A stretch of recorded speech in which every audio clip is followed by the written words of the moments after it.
warahmatullahi wabarakatuh. Waalaikumsalam. Yang terhormat kepada Bapak Tony Surakusuma sebagai dosen pengampu dan Bapak Rizky dan adik-adik mahasiswa. Mohon diingatkan ke teman-temannya untuk segera masuk ya.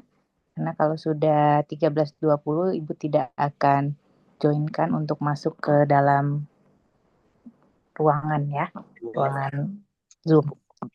Oke, mungkin sebelum kita memasuki perkuliahan kita di minggu yang kelima, jadi diperhatikan untuk setiap materinya, karena kan nanti akan ada modul yang harus kalian kerjakan di akhir perkuliahan, itu jangan sampai terlewatkan. Sebelum kita memulai perkuliahan, alangkah baiknya kita berdoa terlebih dahulu teman-teman, supaya apa yang disampaikan dengan Pak Tony mendapat berkah untuk semuanya. Amin. Berdoa dimulai.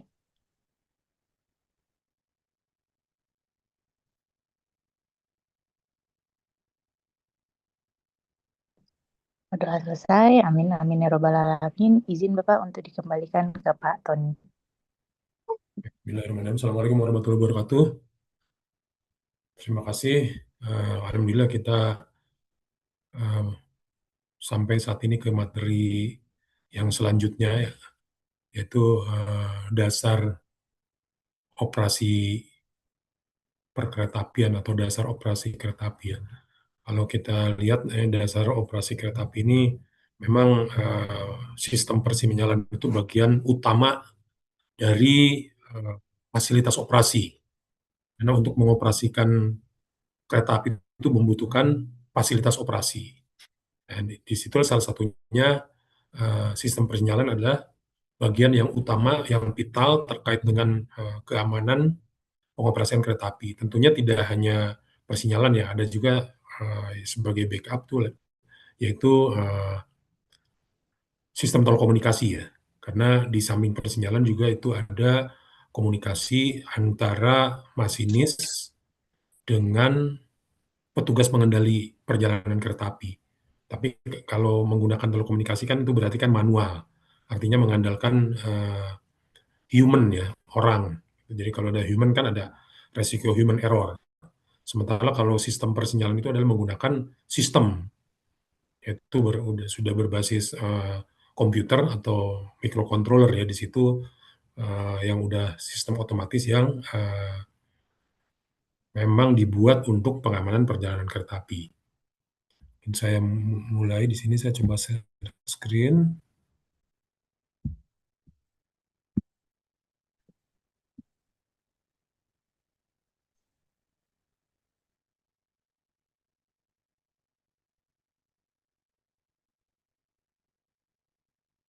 Bagaimana kalau selain saya udah terlihat sama dari semua? Belum, Pak. Oh belum. Belum, Oke. Pak. Belum Pak. Dari share-nya masih belum.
Maaf, ada kendala teknis tadi.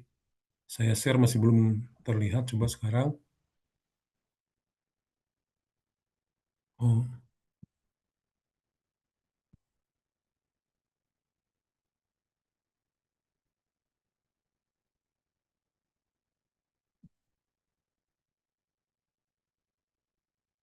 bagaimana? Sekarang sudah terlihat? Sudah, Pak. Sudah, Pak. Oke, baik. Terima kasih. Eh, Materi kali ini adalah dasar-dasar operasi kereta api. Nah, di sini saya tulis sistem persinyalan karena kita fokus ke sistem persinyalan.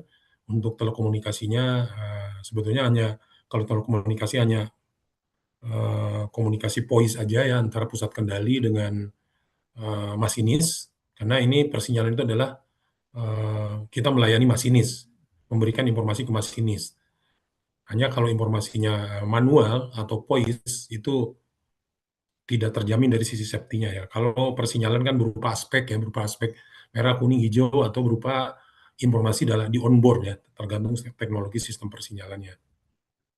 Nah, ini dasar-dasar umum operasi kereta api. Kita lihat di level atasnya, sebetulnya sudah ada regulasinya ya. Regulasinya itu adalah Undang-Undang Nomor 23 tahun 2007. Nanti bisa dipelajari supaya paham ya gimana pengoperasian kereta api ini. Di sana memang persinyalan atau dari fasilitas operasi itu adalah yang paling utama ya.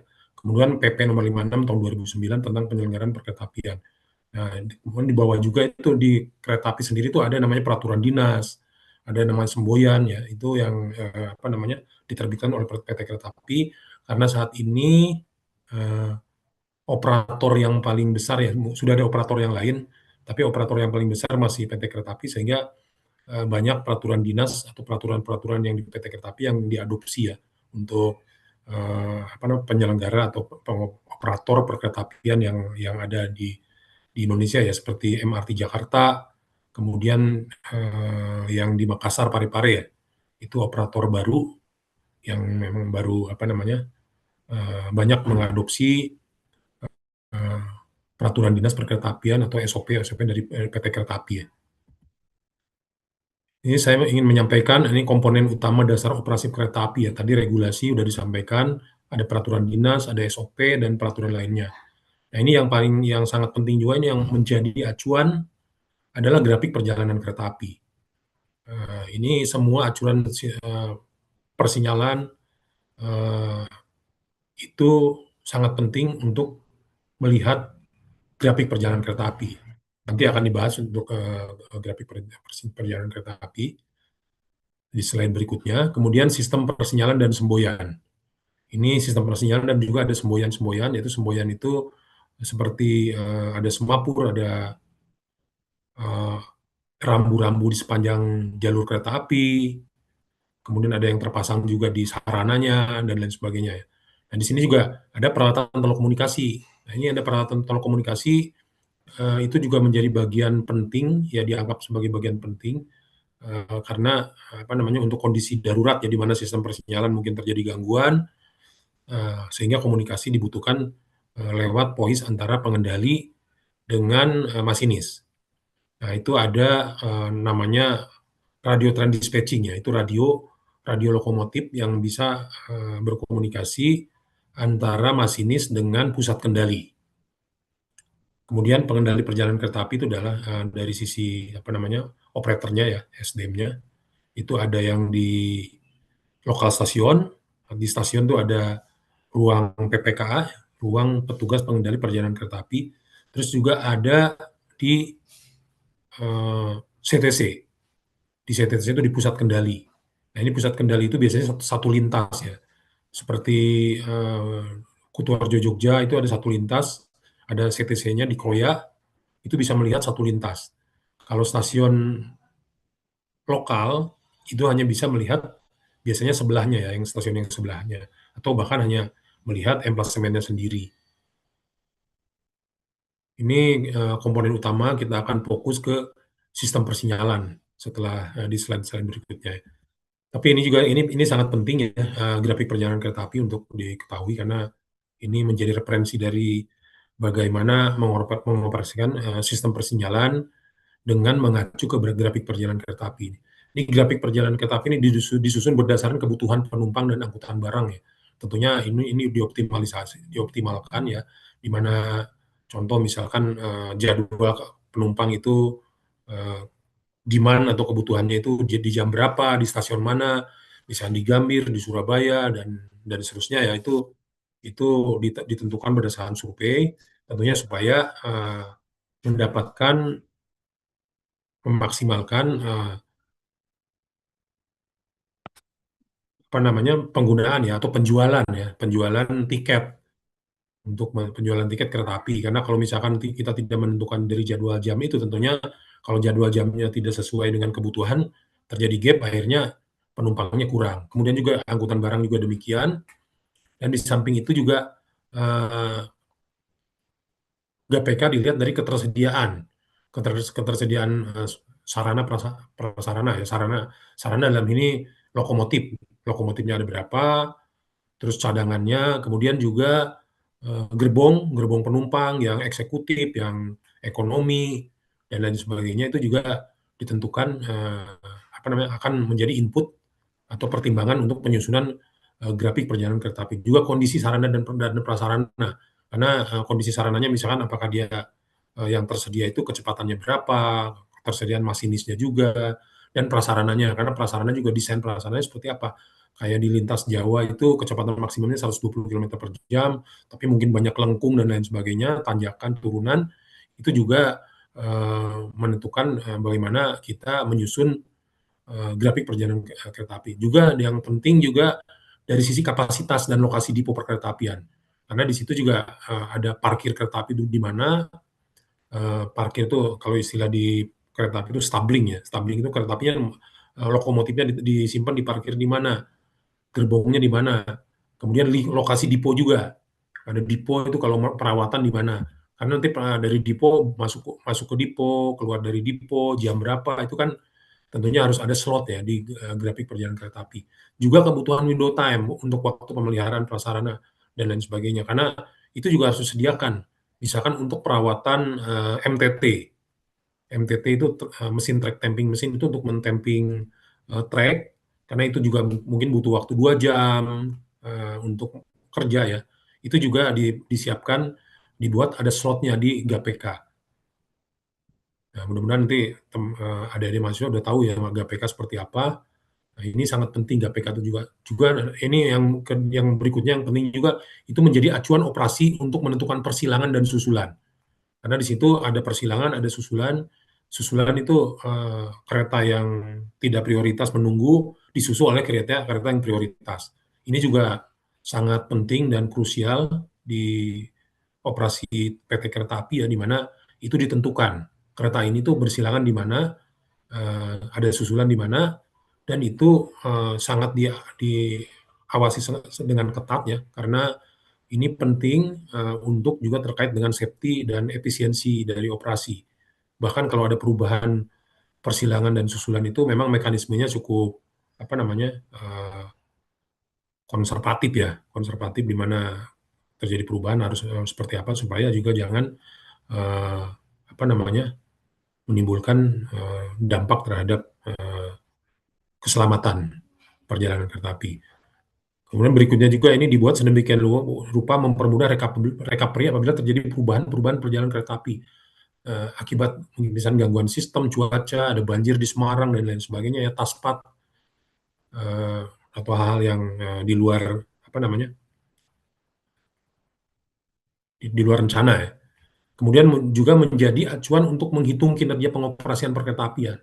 Karena di situ sistem persinyalan itu menghitung di mana GPK itu sekarang itu dimasukin ke dalam sistem persinyalan yang namanya ke timetable. Itu softwarenya dari GPK kita masukkan ke satu namanya apa namanya timetable komputer gitu. Itu sehingga sistem persinyalan bisa menghitung total keterlambatan.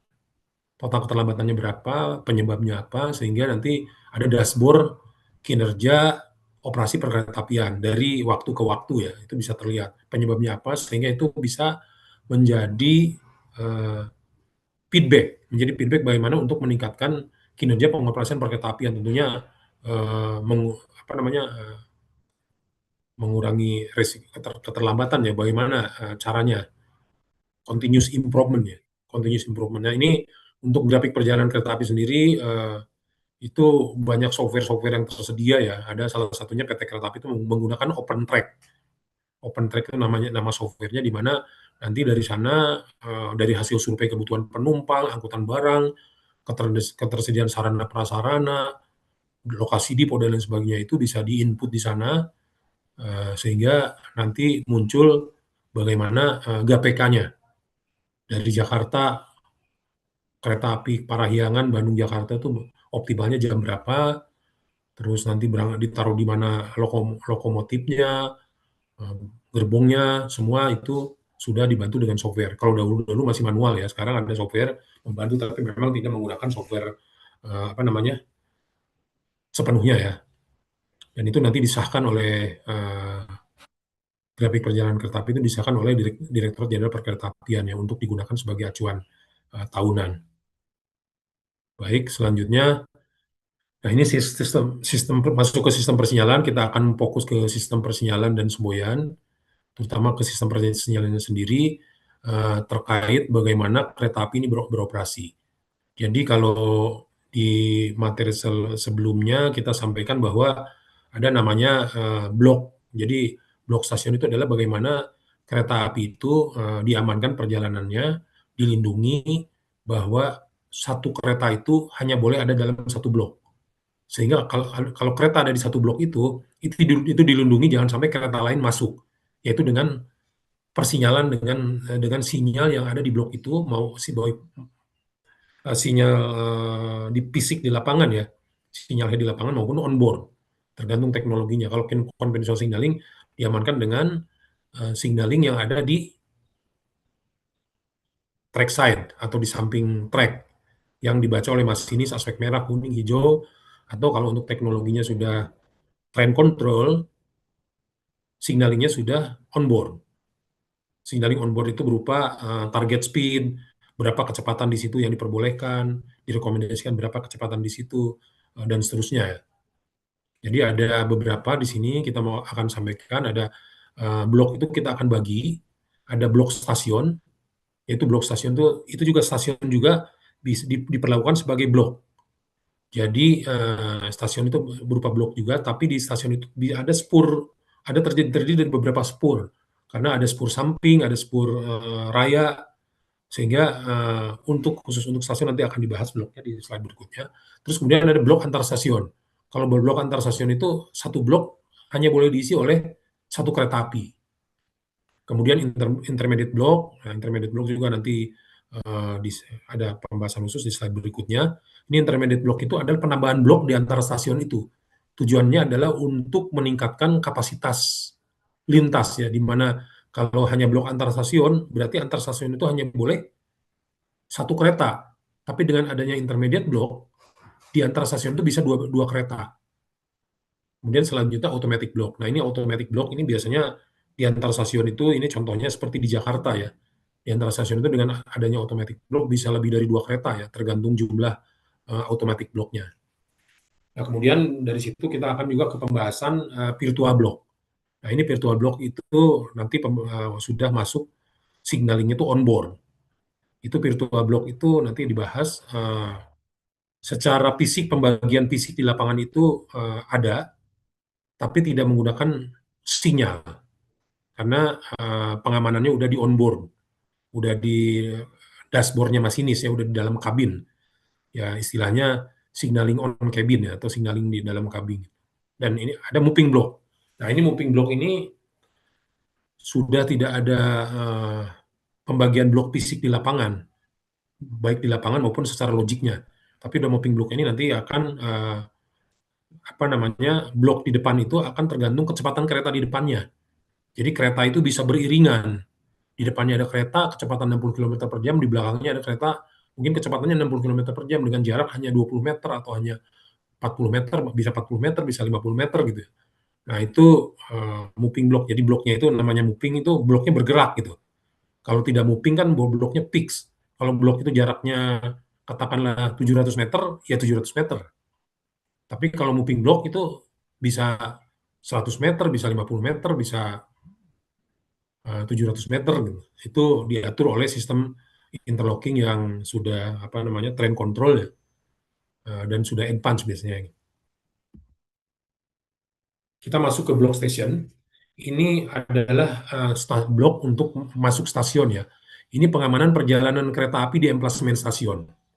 Jadi bagaimana kereta itu masuk ke emplasemen stasiun.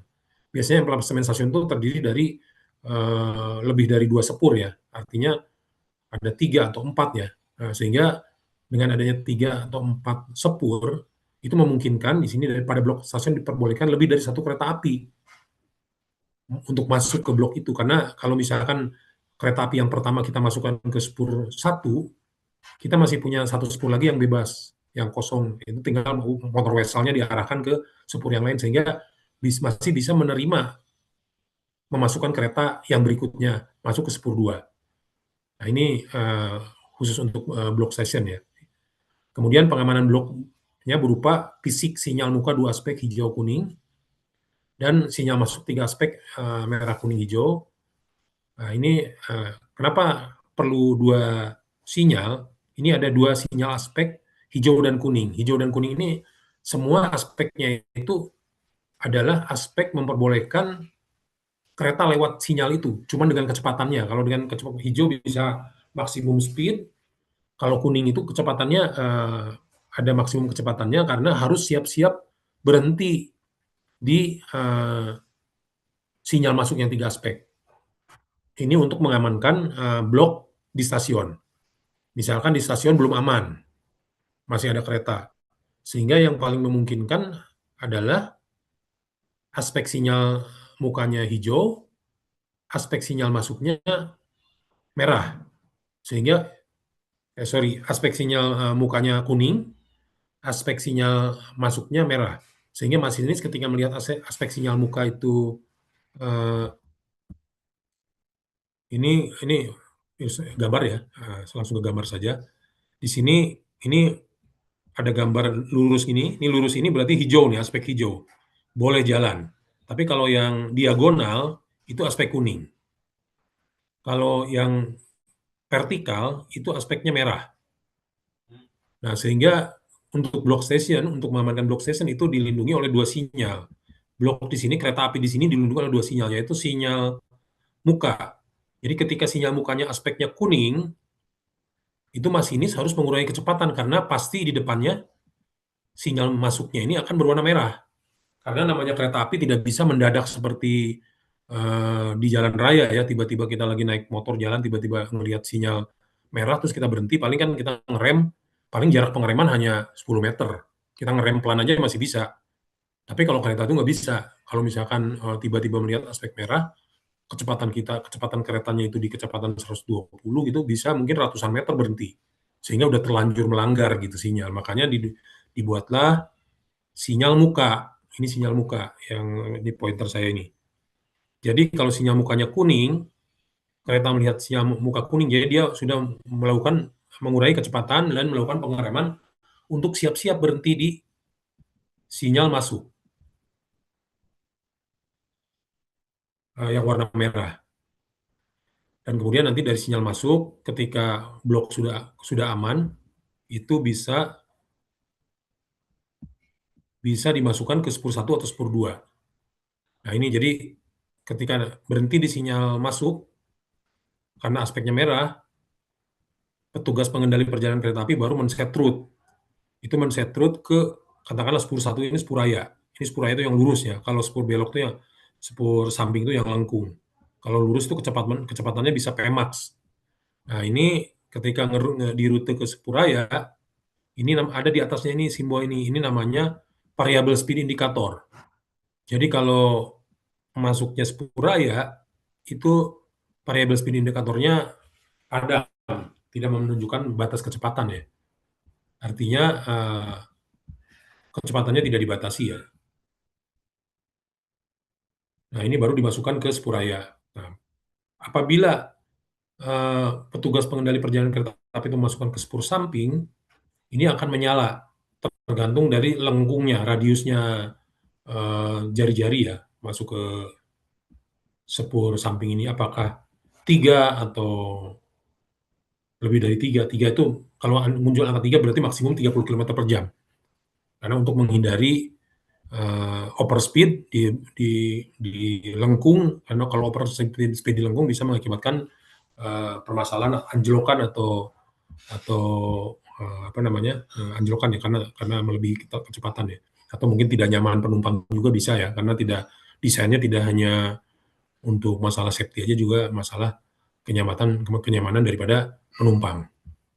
Nah, kemudian kalau masuk Spuraya aspeknya padam, tapi kalau ke spur belok muncul angka 3. Nah, ini di sini ketika kereta sudah ada di spur samping, ini blok ini boleh diduduki oleh 2 kereta. Artinya ketika ada lagi kereta bisa dimasukkan ke Spuraya di sini. Sehingga khusus untuk blok stasiun ini bisa lebih dari eh, 1 kereta. Nah, itu kira bedanya dengan blok yang bukan stasiun ya. Kemudian ini kan katakanlah di spur samping. Di spur samping ini ada di sini papan ya, papan angka 3. Karena ini udah fix. Kalau ini kan berangkat kondisinya apapun juga ketika hijau kecepatannya harus dibatasi karena ini lengkung. Kenapa 3 ini kebetulan 3 maksimumnya 30 km per jam. Jadi kalau dari spur samping mau berangkat itu kecepatan maksimalnya di 30 km per jam. Tapi dari spur raya itu bisa langsung. Tidak dibatasi kecepatannya karena jari-jarinya bisa untuk kecepatan maksimal, jari-jari jalur kereta apinya atau jari-jari treknya. Jadi ini yang block station, ini juga untuk mengatur apa namanya melindungi kereta yang ada di stasiun. Nah, kemudian ini blok antar stasiun. Ini pengamanan perjalanan kereta api blok antar stasiun atau petak jalan. Nah, di antar stasiun itu, ini adik-adik udah mengetahui kan, antar stasiun itu kan tidak ada apa namanya lurus saja ya, tidak ada spur samping.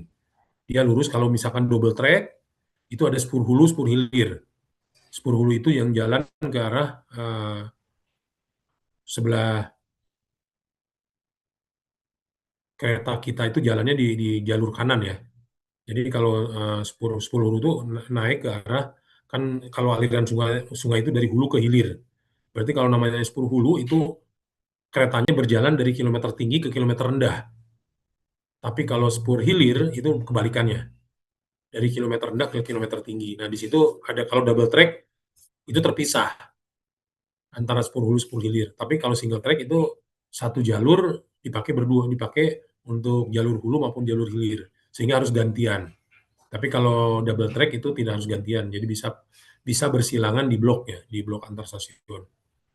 Kemudian pada blok antar stasiun hanya diperbolehkan satu kereta berada di blok. Nah, ini yang tadi berbeda dengan blok di stasiun ya, bisa 2. Kemudian untuk pengamanan blok antar stasiun itu dilengkapi dengan sinyal masuk 3 aspek. Ini saya ringkas.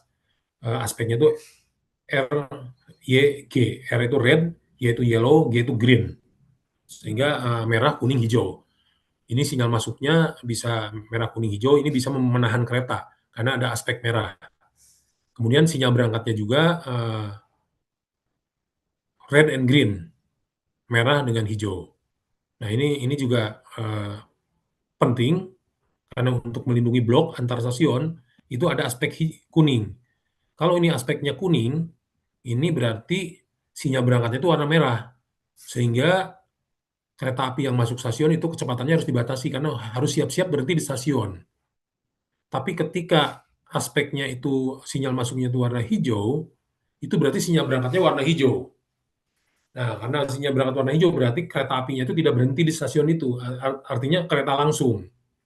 Nah, itu informasi apa namanya kenapa perlu sinyal masuk. Jadi secara sederhana atau secara simpel kita anggap untuk melindungi blok itu harus ada sinyal ulang ya. Ini sebetulnya sinyal ulang ya. Tapi namanya bukan sinyal ulang khusus ya. Kalau sinyal ulang biasanya karena lengkung, karena jarak pandang. Tapi ini mah bukan jarak pandang karena jarak pandangnya juga masih ini ada sinyal yang apa namanya memberikan eh, kayak sinyal di depan ya, early warning ya, untuk siap-siap berhenti di stasiun atau di sinyal tujuan ya.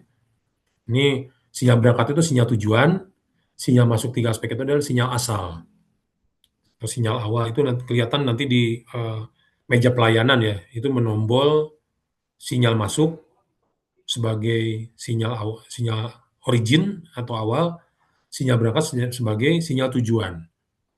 Itu untuk apabila kereta berhenti di stasiun. Tapi ketika kereta langsung itu dua kali rute. Berarti sinyal berangkatnya menjadi sinyal awal lagi dan menekan tombol blok sebagai sinyal tujuan stasiun berikutnya. Sehingga aspeknya itu hijau-hijau dan keretanya kereta langsung.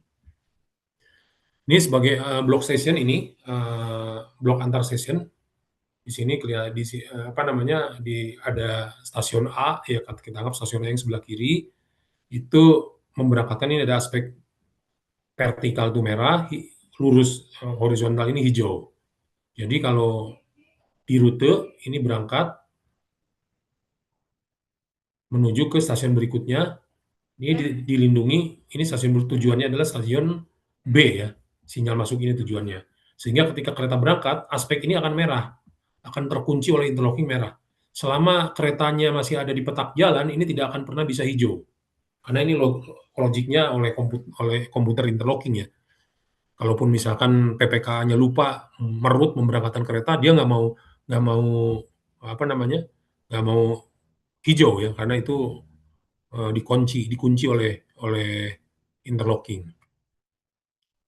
Nah itu kira-kira blok stasiun tadi sebelum kita menginjak blok yang sedikit lebih kompleks. Mungkin ada pertanyaan dari mahasiswa, silakan.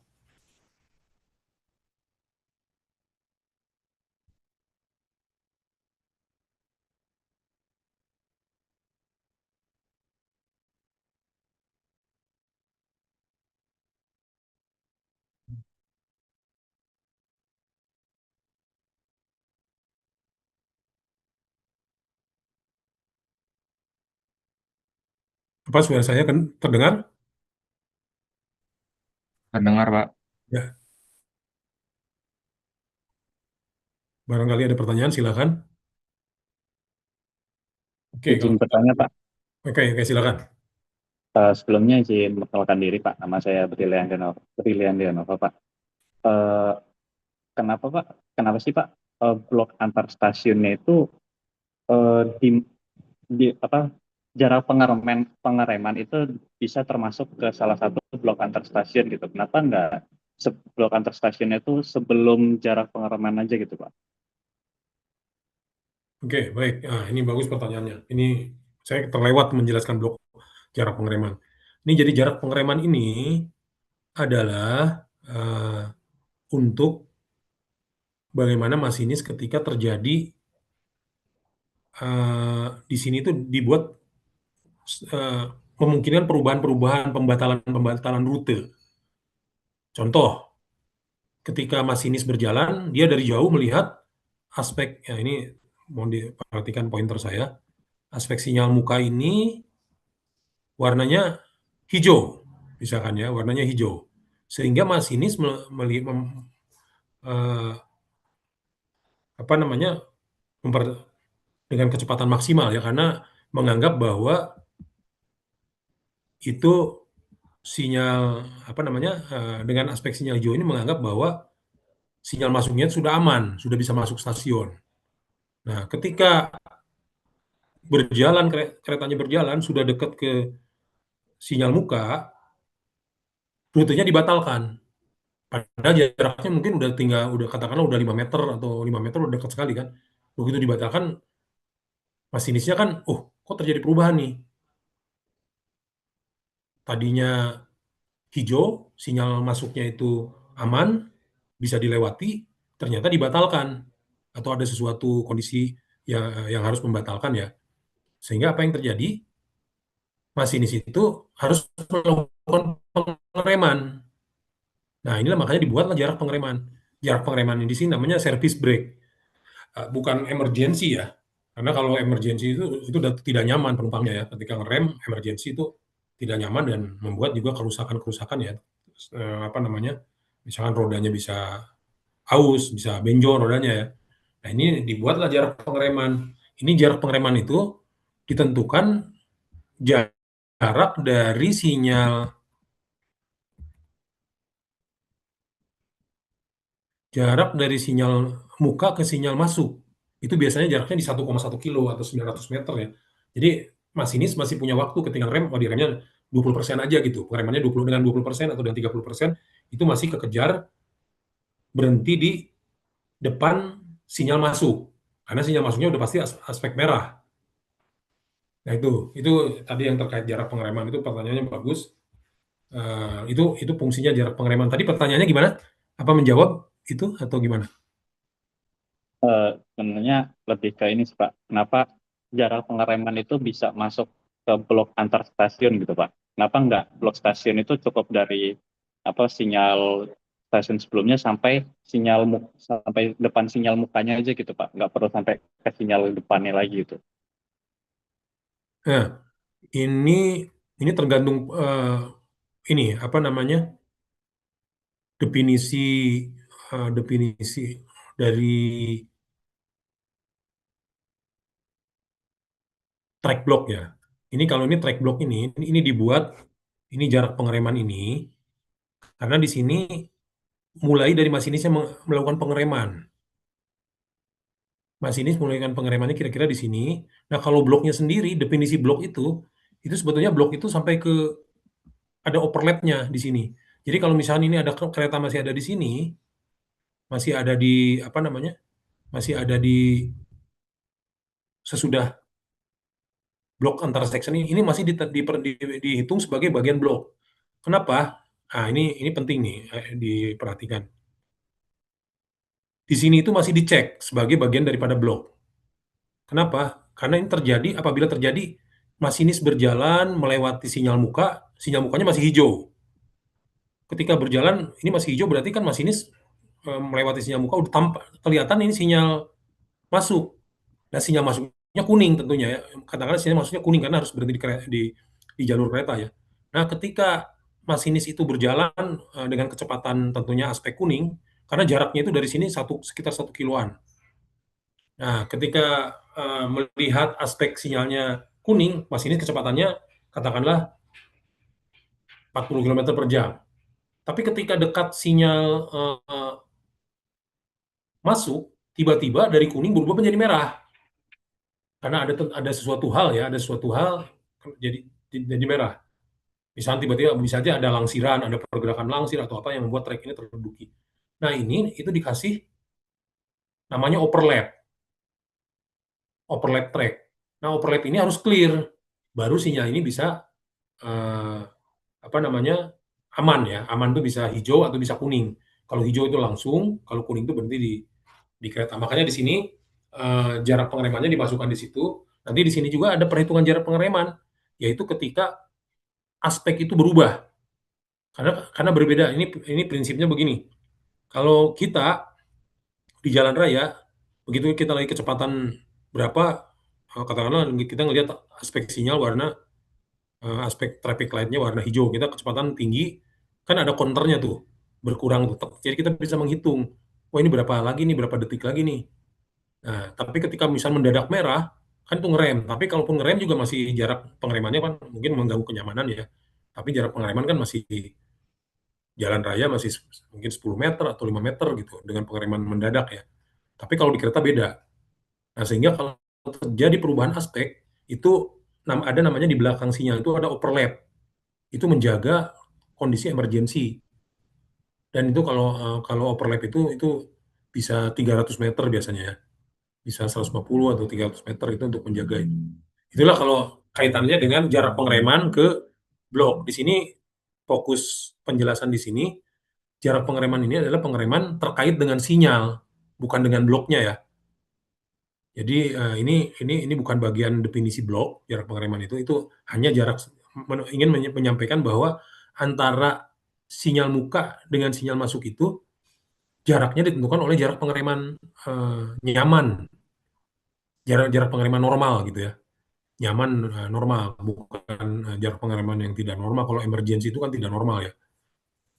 Nah itu, jadi ini kita tidak berbicara, oh ini jarak pengeremannya itu masuk ke blok atau di luar blok. Ini saya hanya menambahkan jarak sinyal ini adalah mempertimbangkan jarak pengereman. Nah, ketika jarak pengereman, ini kita harus punya data sarana prasarana, kondisi prasarana kita seperti apa, sarana kita seperti apa, terus di sarananya itu apa namanya, dia service brake itu berapa jaraknya, bebannya berapa, momentumnya berapa untuk menentukan jarak pengereman.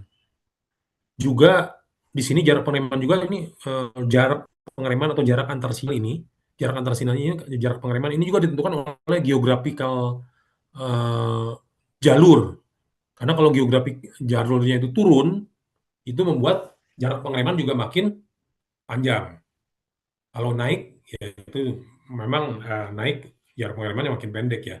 Makanya ketika turun, jalurnya turun seperti di lintas, yang naik turun itu di lintas selatan ya, itu jarak jarak antar sinyalnya jadi lebih lebih, panjang ya. Jadi kalau tadi, pertanyaannya kenapa jarak pengereman itu masuk di block section, ini sebetulnya kita definisi blok ini tidak ada hubungannya dengan jarak pengereman. Jarak pengereman ini hanya mengaitkan dengan jarak sinyal ya. Gimana kira-kira bisa dipahami? Bisa menjawab? Bisa Pak, terima kasih Ya, Pak jawabannya. ya. Jadi gitu, bagus sekali pertanyaannya. Jadi ini jangan dikaitkan jarak pengereman ini dengan blok.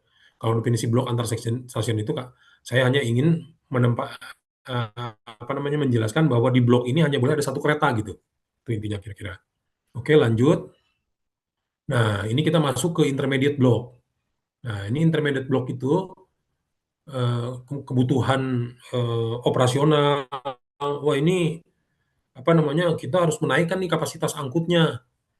Katakanlah seperti di Sumatera Selatan, ada target dari 20 juta ton angkutan batu bara pengen dinaikin kapasitasnya menjadi 30 juta ton, menjadi 40 juta ton. Apa yang bisa dilakukan? Yang bisa dilakukan adalah menambah, blok. Karena dengan menambah blok berarti jumlah kereta makin banyak. Nah, itu nanti kita bisa diskusi khusus, ada namanya kapasitas lintas. Jadi kapasitas lintas itu adalah secara teoritis itu jumlah bloknya, blok stasiun, intermediate blok, dan lain sebagainya itu dijumlahkan berapa jumlah blok, dianggap satu blok itu ada satu kereta. Sehingga nanti satu blok ada satu kereta, katakanlah kalau Babaranjang, eh, setiap rangkaian itu sekian ratus ton, berarti dikalikan jumlah bloknya berapa, teoritis teoritis kapasitasnya adalah kasarnya fungsi dari itu gitu ya, sebanding dengan itu ya. Nah itu, penting nanti di sini ini sangat penting sekali untuk mendesain, kalau teman-teman nanti mendesain, adik-adik mahasiswa mendesain satu jalur kereta ya, satu blok dan lain sebagainya itu akan, nanti ke jumlah bloknya. Salah satunya ini intermediate block. Nah ini juga, yang poin 2 pada blok stasiun ini blok intermediate block hari ini belum dikoreksi, itu hanya diperbolehkan diisi oleh satu kereta. Nah pengamanan blok di intermediate block, ini ada namanya sinyal muka blok, itu 2 aspek, yellow dan green. Jadi hanya bisa, keretanya berjalan kecepatan maksimal atau untuk hijau ya, aspek hijau berarti kecepatan maksimal, atau yellow, kuning, itu kecepatannya dibatasi karena harus siap-siap berhenti di sinyal masuk blok, di sinyal berikutnya. Nah, sinyal masuk blok itu ada 3 aspek, red, yellow, green.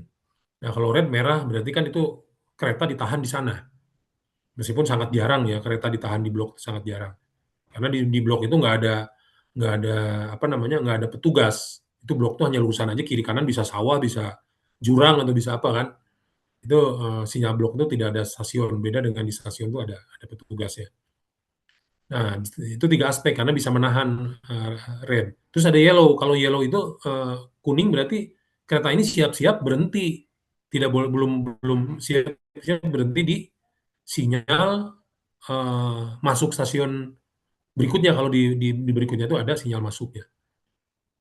Nah, ini tujuannya adalah meningkatkan kapasitas lintas, di mana di petak jalan dapat diisi lebih dari satu kereta. Karena petak jalannya dibagi 2, dibagi intermediate block gitu ya. Nah, ini sebagai contoh intermediate block, tapi saya, untuk contohnya, ilustrasinya adalah, eee, single track. Nah, di sini yang tadinya bloknya itu tidak ada sinyal di antara petak jalan ini, tidak ada sinyal. Nah, ini ada sinyal nih. Ada sinyal muka blok, tadi yang dijelaskan, kuning hijau, ada sinyal masuk. Nah, ini di sinilah bloknya. Di sini ada intermediate block. Nah, makanya di sini apa namanya bisa 2 kereta. Jadi kalau misalnya sudah keretanya berangkat dari stasiun A ke stasiun B, keretanya berjalan, ketika baru masuk di intermediate block ini belum bisa memberangkatkan lagi. Tapi ketika udah lepas sinyal blok, ini udah bisa memberangkatkan lagi. Sehingga pada waktu yang bersamaan di antara 2 stasiun itu ada 2 kereta. Apa artinya di sini? Artinya kapasitasnya tuh meningkat. Kapasitasnya meningkat menjadi 2 kali lipat. Kalau biasa katakanlah di Babaranjang ya, misalkan 100 ton, oh ya ini blok ini cuma 100 ton. Ketika ada 200 ton tuh sedang berjalan kecepatannya gitu. Sehingga kapasitasnya meningkat. Nah, ini pemahamannya kenapa ada intermediate block karena meningkatkan kapasitas lintas. Dan di sini juga nanti di GAPK-nya juga eh, berpengaruh ke GAPK-nya. Karena di sini nanti di GAPK-nya akan bisa menentukan ini kereta bisa memberangkatkan lagi. Tidak perlu susulan. Yang biasanya susulan tidak perlu susulan. Ketika kereta berangkat, ini udah bisa diberangkatkan lagi gitu. Tinggal diatur timingnya dari GAPK ya supaya bisa memberdayakan eh, apa namanya blok ini semaksimal mungkin ya untuk meningkatkan kapasitas lintas. Disitulah pentingnya GAPK ya karena GAPK itu mempertimbangkan juga di mana ada intermediate block, di mana ada apa namanya blok stasiun, di mana ada blok section gitu. Nah itu yang penting. Di mana juga ada automatic block nanti. Nah ini kita dari intermediate block kita masuk ke automatic block. Nah ini automatic block ini yang sudah memang dikejar daripada kapasitas yang tinggi ya. Biasanya yang di kita ini di Jabotabek nih. Di Jakarta itu lintas Bogor, lintas barat, lintas timur itu menggunakan automatic block. Jadi di antara 2 stasiun itu bisa lebih daripada 2 kereta. Jadi pengamanan perjalanan kereta api di automatic block section itu diamankan oleh sinyal blok. Jadi pada automatic block section juga hanya diperbolehkan diisi oleh 1 kereta. Nah ini yang bedanya kalau di blok otomatis itu sinyal bloknya itu 3 aspek. Jadi red, yellow, green. Nah di sini dibuat 3 aspek. Kenapa? Jadi kalau misalkan di blok di depannya itu ada kereta, si blok itu aspeknya akan merah karena melindungi kereta yang sedang ada di blok di depannya. Tapi ketika blok di depannya itu udah ditinggalkan masuk ke blok berikutnya, berarti blok di depannya itu kan sudah kosong. Sehingga dia bisa warna kuning. Artinya boleh tapi kecepatannya dibatasi karena eh, blok di depannya kosong tapi blok di berikutnya itu ada kereta. Sehingga tadi kalau terjadi emergensi atau apa terjadi kereta mogok kalau di apa namanya di Jakarta itu kereta mogok di depannya ini kecepatannya kuning dia udah siap-siap berhenti untuk melindungi kereta mogok itu jangan sampai apa namanya terjadi accident ya. Kalau istilah kita sundulan ya. Sundulan dari belakang gitu. Nah, itu aspek yellow. Nah, ketika 2 blok di depannya itu kosong, keretanya masuk ke blok berikutnya berarti 2 blok nih. 2 blok biasanya jaraknya itu antara 1,4 kilo ya 700 sampai 900 itu kosong. Nah itu sinyal bloknya berwarna hijau dan itu secara otomatis blok itu secara otomatis eh, di blok itu otomatis apa namanya perubahan aspeknya itu otomatis. Nah ini di sini aspek sekuen tergantung dari 2 blok di belakang sinyal. Jadi aspek tergantung posisi KA di depannya. Nah ini automatic block. Di sini coba ini saya bagi ini tergantung jaraknya ya karena ini juga masih fisik di mana jarak antar automatic block section itu bervariasi ada 400 meter ada berapa itu ya bervariasi tergantung apa namanya kondisi di lapangan. Nah di sini automatic block antar stasiun A stasiun B itu ada saya tulis di sini ada automatic block 1, automatic block 2 sampai automatic block N. Jadi ada N automatic block sehingga kereta di antara 2 stasiun ini bisa berjumlah N kereta gitu. Nah, sehingga disitulah sehingga kapasitasnya meningkat. Dan biasanya kalau automatic block itu di jalur ganda.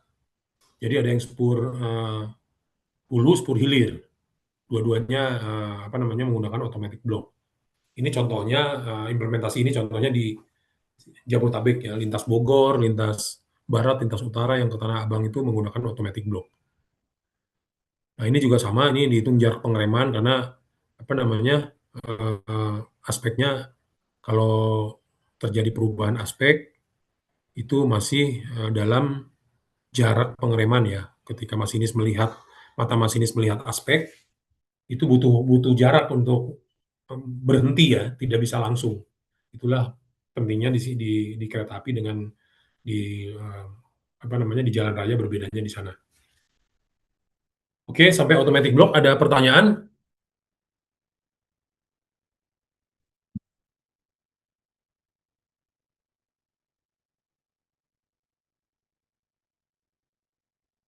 Silakan supaya lebih interaktif. Pak izin bertanya Pak, Oke, silakan. sebelumnya pernah akan di izin di Suaranya putus-putus. kan nama saya Rayhan Pak Ya, dengan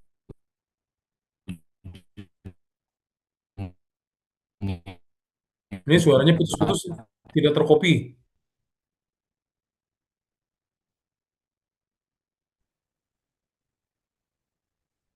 eh apakah masih putus-putus Pak?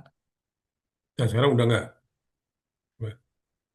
Nah, saya ulangi lagi Pak. Pertanyaannya itu kalau misalkan automatic blocknya tuh salah satunya ada yang terkendala gitu Pak. Nah, itu mempengaruhi automatic block berikut-berikutnya gitu nggak sih Pak? Oke, baik. Nah, ini pertanyaannya bagus sekali. Jadi kalau ini berarti gangguan sistem ya, terjadi gangguan. Nah, ini itu salah satu kendala kalau apa namanya, ketika katakanlah satu sistemnya terganggu, sinyal bloknya terganggu menjadi aspek merah. Nah, itu mengganggu tentunya kalau aspek merah jadi apa namanya, tertahan keretanya di blok. Sementara di situ kan tidak ada petugas karena ini di antar petak jalan tidak ada petugas. Itu ada radio. Biasanya kalau begitu tertahan, dia nanya ke pusat kendali. Ini kenapa aspek saya merah? Apakah ada kereta di depannya atau gangguan? Nah, itu dari petugas pengendali melihat. Kalau itu gangguan, itu diperbolehkan jalan keretanya, tapi dengan kecepatan 10 km per jam maksimal. Kenapa? Jadi dia melanggar izin, melanggar sinyal. Oh boleh, izin, boleh dilanggar sinyalnya merah, tapi kecepatannya 10 km per jam.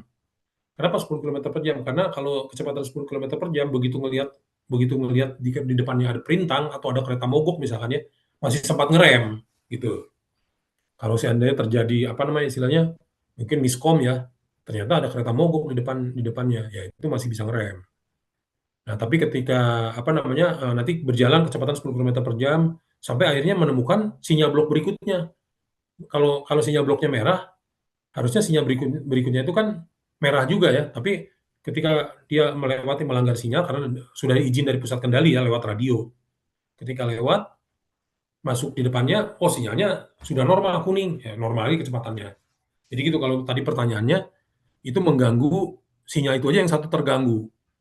Tapi yang sinyal berikutnya tidak terganggu ya, tidak cuma satu sinyalnya. Kecuali kalau gangguannya sistem, ya mungkin merah semua atau dua dua sinyal merah ya berarti kecepatannya nanti kecepatan 10 km per jamnya tidak hanya satu blok. Satu blok misalkan jarak 700 meter, dia berjalan kecepatan 10 km per jam eh, sepanjang 700 meter kan berarti itu ada keterlambatan tuh delay. Ketika ketemu sinyal blok berikutnya lagi masih merah, masih gangguan, jadi terus-terusan kecepatannya 10 km per jam ya. Sampai ketemu nanti yang normal, aspeknya kuning. Sehingga dia bisa normal kembali. Terus nanti di recovery, gimana caranya di recovery tadi nanti ada di pembahasan GPK juga ada ya, gimana caranya kalau ada keterlambatan itu proses recovery-nya seperti apa gitu. Itu juga untuk memudahkan recovery sehingga nanti apa namanya update jadwal keretanya bisa bisa kembali ke normal atau ke jadwal baru. Gimana bisa menjawab pertanyaan? Bisa Pak. Ya, oke, baik. Jadi itu kalau terganggu itu ya tentunya perjalanan kereta terganggu, tapi apakah mengganggu sinyal blok lain tergantung gangguannya ya. Kalau gangguannya di sistemnya, ya bisa beberapa sinyal blok yang aspek merah terganggu tuh jadi aspek merah tuh. Namanya di sistem persinyalan tuh kalau terganggu harus jadi aspek merah gitu. Nggak boleh terganggu hijau, itu namanya wrong side failure. Itu berbahaya. Kalau terganggu jadi hijau itu sesuatu yang paling tidak boleh, itu fatal, akibat yang sangat wrong side ya. Jadi salah, namanya wrong side itu kesalahan yang membuat yang tidak aman. Oke, ada lagi pertanyaan?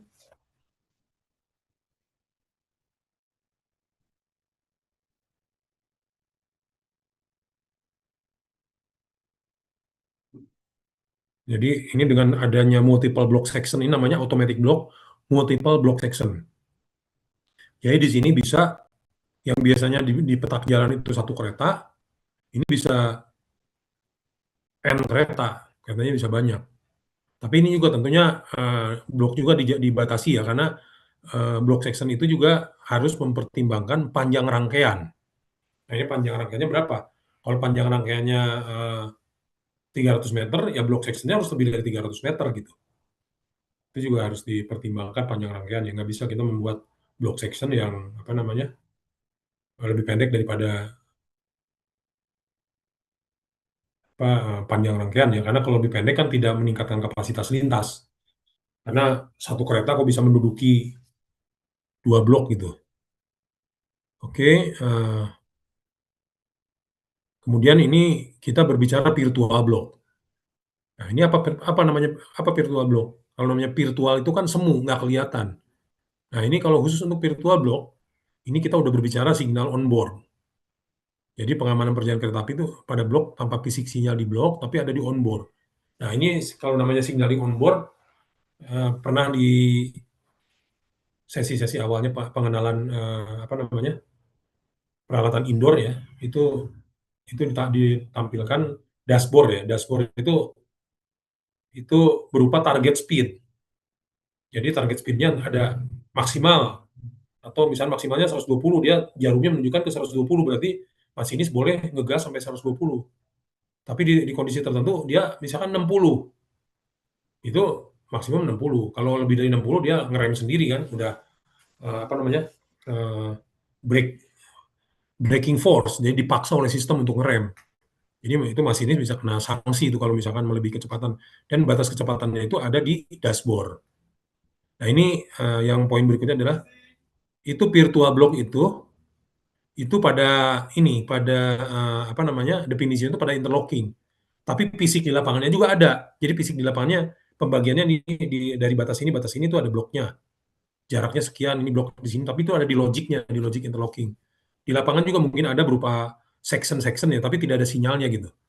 Nah, ketika bloknya kosong dibaca oleh interlocking baru ngirim ke onboard. Oh, ini blok di depannya kosong nih, ngirim ke onboard, berarti kecepatannya apa? Aspeknya kuning. Kalau aspeknya kuning, kecepatan maksimumnya berapa? 30 km per jam. Muncullah di onboard 30 km per jam. Oh, ini aspeknya hijau, boleh 120 km per jam. Muncul 120 km per jam di onboard. Gitu. Jadi secara logic interlocking pada blok hanya diperbolehkan diisi oleh satu kereta. Tapi tetap secara prinsipnya blok yang virtual tadi di interlocking dibaca bahwa ada blok. Di lapangan juga ada blok, ada kereta. Itu hanya boleh satu kereta gitu. Jadi kalau virtual block itu membagi-bagi blok secara virtual. Ini salah satu contoh implementasi virtual block itu di kereta cepat Jakarta-Bandung. Itu masih menggunakan virtual block. Sehingga virtual block itu dibagi masih juga tergantung daripada jarak antar stasiunnya ya. Karena itu juga nanti ditentukan oleh fisik daripada panjang rangkaian kereta. Oke, ini ilustrasi atau gambaran virtual block. Ini juga dibuat kalau jalurnya panjang, itu kita buat virtual block 1, virtual block 2, virtual block 3, sampai virtual block N. Tergantung berapa panjangnya ya. Itu bisa dibagi-bagi, itu di logiknya ya. Di logiknya dibagi-bagi, tapi tetap di dalam definisi block section itu hanya boleh satu kereta. Terus juga masalah tadi overlap, masalah apanya itu diatur oleh interlocking untuk dikirimkan ke onboard masinis. Itu bisa lewat radio, bisa lewat balis, bisa lewat coax cable, medianya bisa lewat apa saja. Oke, karena ini penting, ini virtual block. Ada pertanyaan, silakan. Karena ini Saya berbeda ingin dari bertanya, Pak. ya. Sebelumnya, perkenalkan Pak, nama saya Tulus Abraham Kevin dari angkatan 2024. Saya ingin bertanya, untuk virtual block ini, apakah semua jenis jalur kereta cocok gitu Pak menggunakan virtual block ini? Atau hanya efektif pada jalur tertentu aja Pak, kayak yang Bapak bilang tadi pada kereta cepat? Itu bagaimana ya Pak? Oke, baik. Nah, ini pertanyaan bagus. Karena ini juga, apa namanya, kereta juga kita melihat desainnya itu adalah mempertimbangkan berapa banyak investasi, kemudian berapa banyak return-nya gitu ya, investasinya berapa, terus pendapatannya berapa, revenue-nya berapa, margin-nya berapa, biaya pemeliharaannya berapa, dan seterusnya. Nah, ini kalau berbicara virtual block di sini, ini teknologinya sudah on board. Nah, tadi apakah cocok atau tidak? Nah, ini apa namanya? Kita melihat kondisi di lapangan ya. Kan kalau ini akan terjadi perubahan besar sebenarnya ketika kita dari konvensional signaling berubah menjadi on-board signaling, itu tentunya harus ada investasi lagi ya. Nah, ini dari konvensional signaling ketika menjadi apa namanya, modern signaling ya dengan on-board ini kita melihat daripada kebutuhan kapasitas tadi. Kalau misalnya kapasitasnya dibutuhkan sangat banyak ya, seperti di Jakarta. Itu di Jakarta itu kan frekuensi keretanya tiap 5 menit. Nah, sehingga dibutuhkan pembagian blok yang panjang ya. Terus juga banyak ya, sorry banyak. Karena di blok itu sebanyak mungkin bisa dapat kereta, meskipun itu ada keterbatasan jarak ya. Kalau jarak antar stasiunnya katakanlah 7 kilo, ya maksimal panjang kereta 300 meter, ya kita baginya 300, tapi harus dilebihin 300, mungkin 600 gitu. Nah, ini mau virtual block ini di sini adalah kalau kita menggunakan apa, investasi baru ya, ini investasi baru karena harus memasang onboard. Katakanlah di Jakarta. Di Jakarta itu sudah ada keretanya X Jepang, itu sudah ada onboard-nya. Nah, ini sangat mungkin di-upgrade menjadi virtual block. Karena begitu kita menggunakan virtual block, berarti tidak ada lagi fisik sinyal di lapangan. Artinya apa? Perawatan juga berkurang, tidak ada kabel, kemudian tidak apa namanya, tidak ada perawatan kabel, tidak ada gangguan-gangguan vandalisme gitu ya. Tidak usah merawat lampu-lampu. Nah, itu ya cocok untuk digantikan ke virtual block ini. Yang tadinya automatic block, kita rubah ke virtual block, itu sangat memungkinkan ya. Dengan investasi onboard plus investasi dari apa namanya, interlockingnya dimodifikasi. Jadi gitu. Jadi itu merupakan satu evolusi teknologi ya, ketika yang existing-nya seperti apa? Mau ke moving block atau mau ke virtual block. Di situ pertimbangan-pertimbangannya di situ. Nah, kalau virtual block contoh seperti di kereta cepat ya. Kenapa di kereta cepat tidak moving block? Kereta cepat itu tidak didesain untuk frekuensi tinggi. Beda dengan karena kereta cepat itu antar kota. Kalau yang untuk frekuensi tinggi itu adalah kereta metro dalam kota seperti MRT, itu apa namanya, dibutuhkan frekuensi tinggi. Di stasiun itu tiap 3 menit misalkan kan, harus tiap 3 menit. Nah, itu salah satu virtual block juga itu di ini. Virtual block ini fixed block ya, virtual tapi fixed gitu. Karena moving juga sebetulnya virtual tapi moving. Jadi nggak kelihatan virtualnya. Itu juga fixed, MRT juga masih fixed block. Nah, itu fixed block kenapa? Karena ya jaraknya ya. Itu jaraknya berapa, itu virtual fixed block jaraknya, terus juga karena juga masih GOA2 ya, masih GOA2 itu di MRT, sehingga masih menggunakan virtual dan fixed block ya. Ya mungkin kalau dengan jaraknya itu jauh, bisa dibagi banyak, itu bisa di-upgrade menjadi virtual block, tapi jumlah bloknya diperbanyak. Jadi itu hanya di software, tapi memang perlu pendeteksi sarananya juga disesuaikan. Jadi gitu kalau tadi pertanyaannya teknologi virtual block ini cocok untuk apa? Kita harus mengkaji semua dari kebutuhan operasi, dari investasi, dari pendapatan tiket, non tiket segala macam itu nanti akan muncul requirement-nya, wah ini cocoknya di-upgrade menjadi virtual block. Kalau itu namanya project yang brownfield. Jadi kalau project brownfield itu adalah project yang existing-nya sudah ada, sudah operasi, tidak dari nol. Nah itu mau dibuat apa? Virtual block atau moving block? Itu ada kajian-kajian dari sisi aspek ekonomisnya ya. Pertanyaan saya? Menjawab Pak, terima kasih Pak. Oke, baik. Mungkin ada pertanyaan berikutnya? Silakan. Ini topik menarik, karena ini modern signaling ya, yang kita sedang masif nih untuk kereta perkotaan.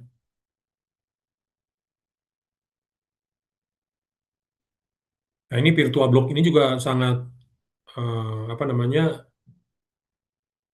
bisa memberikan solusi untuk kereta di Sumatera Selatan. Ini ITERA kan di Sumatera Selatan. Itu kan kita di-challenge untuk menaikkan kapasitas angkut batu bara dari sekitar 30 juta ton, itu 2035 kalau nggak salah ya, itu menjadi 107 juta ton per annum ya, per annum. Itu kebutuhannya seperti itu. Nah, itu abang ini penting menambahkan jumlah blok tapi secara virtual. Karena kalau secara virtual ini kita tidak perlu ada persinyalan. Kalau ada persinyalan harus dirawat, terus tiba-tiba ada vandalisme di sana, vandalismenya tinggi ya, pencurian segala macam, pencurian kabel. Nah kalau virtual itu kan nggak ada. Virtual itu nggak fisik di lapangannya, tidak ada sinyal gitu, tidak ada kabel ke arah ke sinyalnya ya, paling tidak sudah tidak kelihatan, mungkin kabel underground masih ada.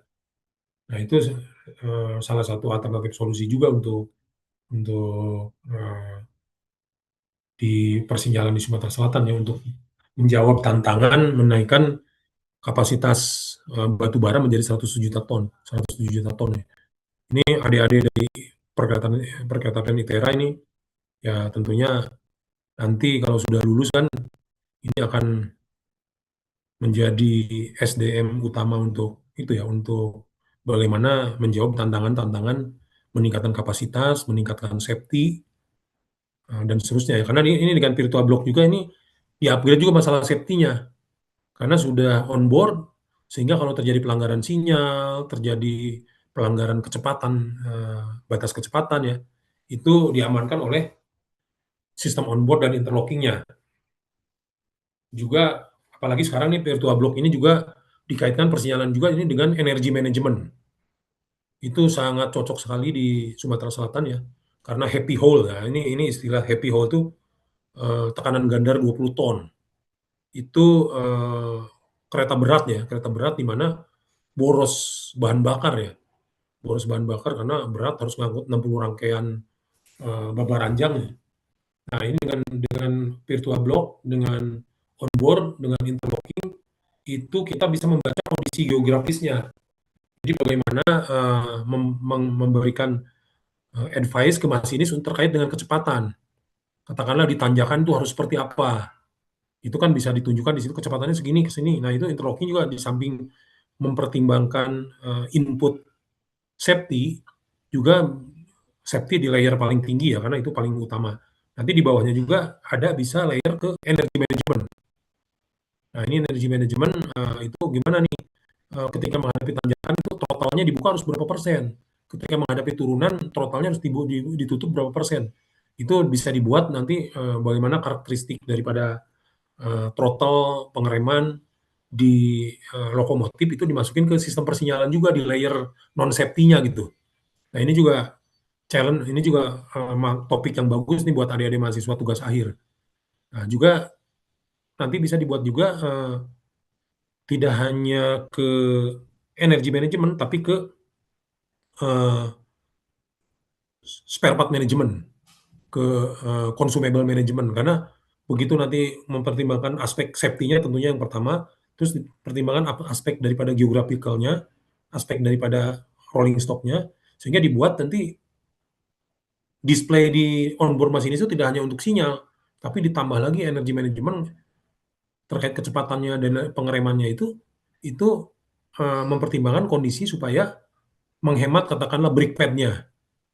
Jadi sepatu remnya jadi bisa hemat gitu. Yang biasanya boros karena kereta berat ya, dengan spare part, dengan apa namanya, consumable part management ini bisa lebih hemat, lebih biasanya ganti sepatu rem itu katakanlah 2 minggu sekali, akhirnya jadi sebulan sekali gitu ya. Itulah bisa di apa namanya, eh, di-optimize. Itu ada namanya solusi virtual block itu namanya ETMS, Electronic Train Management System. Nah itu penting nih untuk mungkin barangkali ada yang tertarik tugas akhir di situ. Terus yang kedua juga ini harus harus ini sangat-sangat penting sekali persinyalan ini adalah ini kita untuk meningkatkan kapasitas lintas kita tidak usah membangun trek, kita tidak usah membangun jalur baru, tapi kita harus simulasikan dulu ya tadi dengan software OpenTrack itu ya. Kita katakanlah di Sumatera Selatan ini ingin meningkatkan menjadi 107 juta ton per annum angkutannya. Nah, kita bisa lihat bagaimana jalur kereta api di sana, kita lihat jarak antar stasiun itu berapa jarak. Nah, itu solusi moving block juga ini bisa kita simulasikan di OpenTrack. Bagaimana memaksimalkan kapasitas lintas tanpa menambah fisik. Kan kalau membangun jembatan, membangun jalur kereta, itu kan mahal ya. Ini tapi dengan persinyalan, kita nambahkan onboard, ya tentunya ada investasi di onboard ya. Karena yang saat ini belum ada onboardnya ya, onboard ke interface ke sistem pengereman, kemudian investasi ke radionya, radio base station dan lain sebagainya, itu bisa dilakukan. Dan kebetulan saya 2015 masuk di tim apa namanya masuk buat proposal untuk eh, apa namanya train control ya. Train control itu menggunakan tadi untuk meningkatkan kapasitas lintas hanya dengan signaling. Jadi nggak usah nambah jalur. Karena alternatifnya untuk meningkatkan itu adalah dengan double track. Dengan double track plus dengan nambahin blok yang tadi intermediate block itu ditambahin itu kan nambah kapasitas ya. Tapi ketika nambah intermediate block belum belum ngejar kapasitasnya, tambah dengan automatic block atau multiple block section. Tapi ketika masih belum cukup juga, kita pertimbangkan ini virtual block. Ketika masih belum cukup juga, dipertimbangkan moving block. Gitu. Nah, kalau moving block nanti kereta tuh bisa berangkai, bisa sejalan satu arah, mungkin jaraknya cuma 50 meter, berderet gitu. Karena sudah diamankan secara sistem jaraknya itu jarak 100 meter, bisa jarak 50 meter, sehingga kapasitasnya meningkat luas. Nah, ini juga salah satu tantangan buat ITERA nih, bagaimana mengimplementasikan teknologi persinyalan untuk meningkatkan operasi kereta api di Sumatera Selatan ya. Mungkin ada studi atau ada riset-riset di situ ya, dengan menggunakan signaling yang virtual block maupun yang moving block. Bagaimana supaya investasinya tuh apa namanya investasi versus revenue ya. Kalau misalnya double track, wah itu mahal sekali. Jembatan, belum pembebasan lahan, waktunya lama. Nah, kalau dengan signaling kan kita hanya masang di onboard ya, bukan tidak sesimpel itu ya. Pasang di onboard, masang radio base station radio base controller di stasiun, terus nanti dibuat dari GAPK itu dibuat apa namanya desain dan programming komputer untuk signalingnya gitu ya. Itu bisa meningkatkan kapasitas lintas, bisa disimulasikan dulu di open track. Kita bisa tunjukkan nih, bisa ngejar.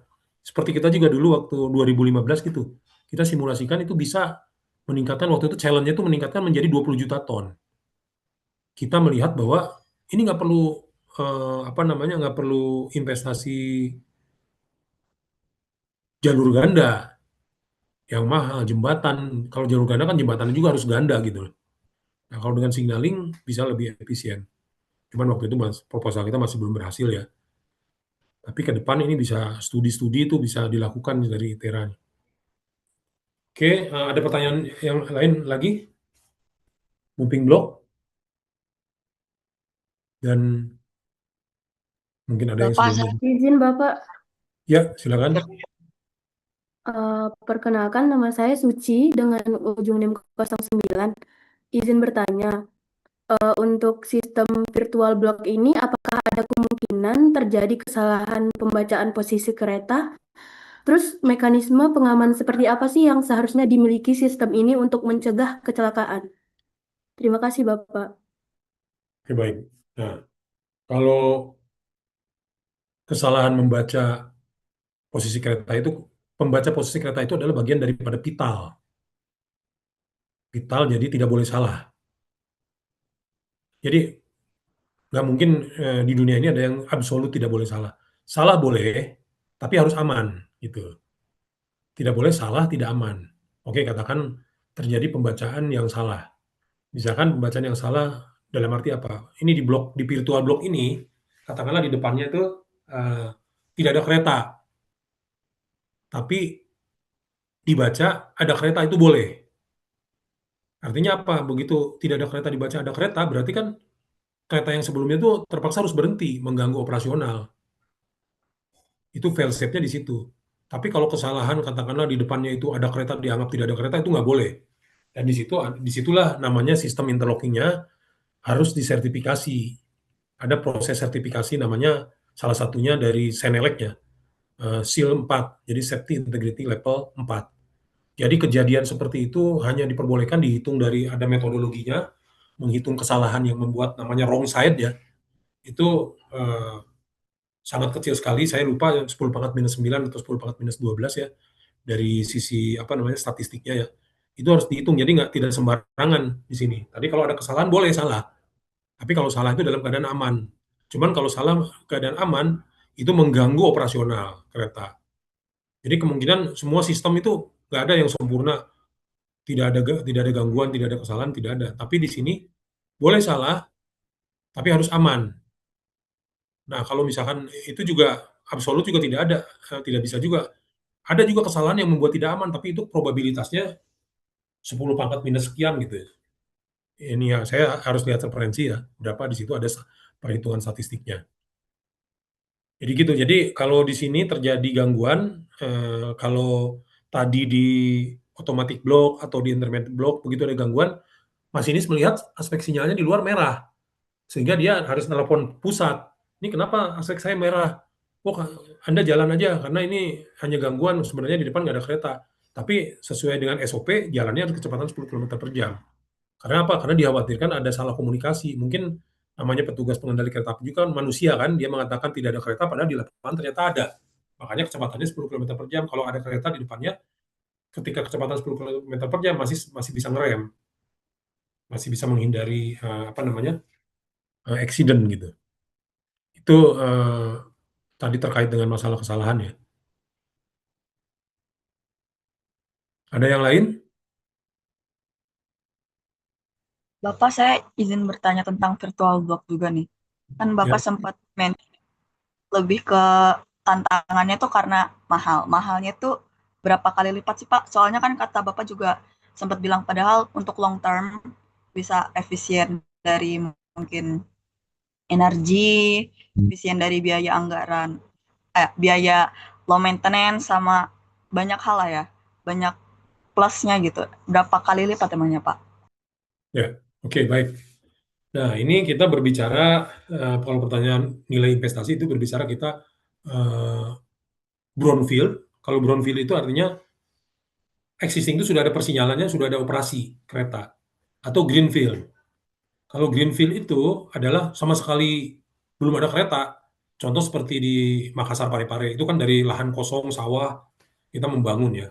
Nah, kalau namanya greenfield, artinya lahannya belum ada operasional ya, ini dengan menggunakan PTTL Block ini, signaling on board bisa dipertimbangkan, ya oke harganya mungkin tidak tidak beda jauh ya.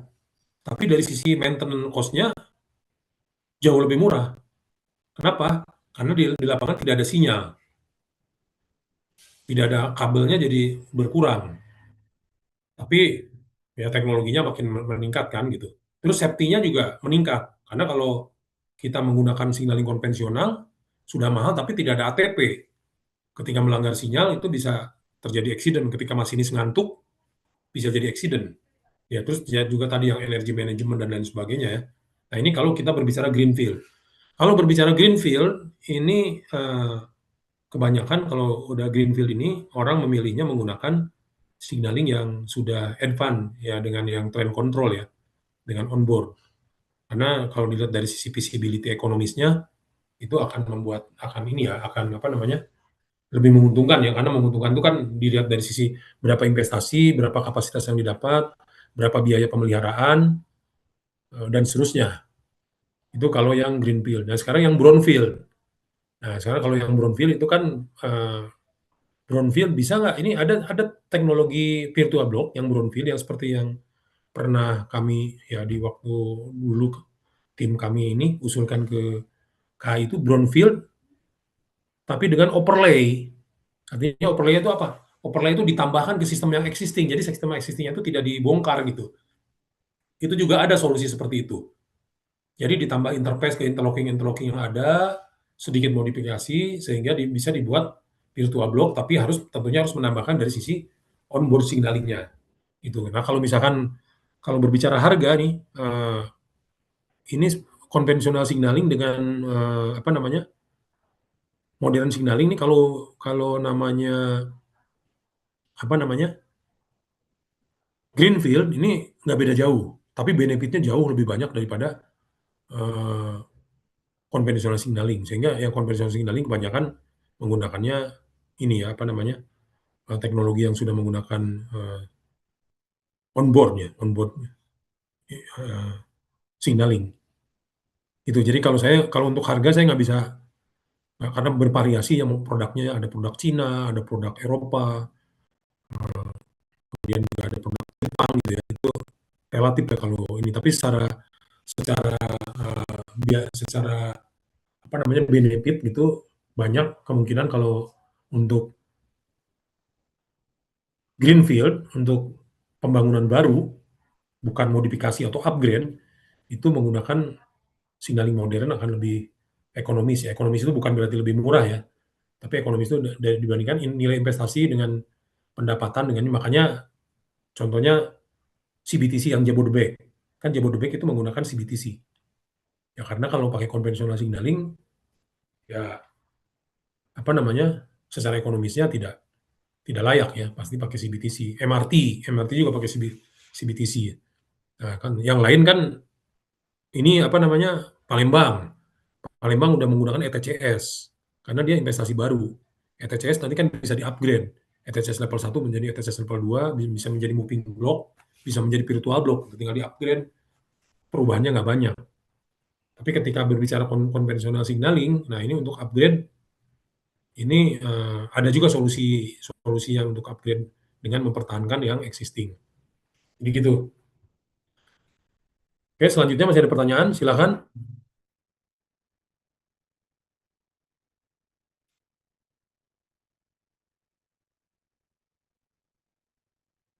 Oke, kita lanjut. Nah, ini ke yang paling ultimate ya. Kita bicara ultimate, artinya bagaimana udah kebutuhan itu sudah sangat-sangat kapasitas tinggi ya.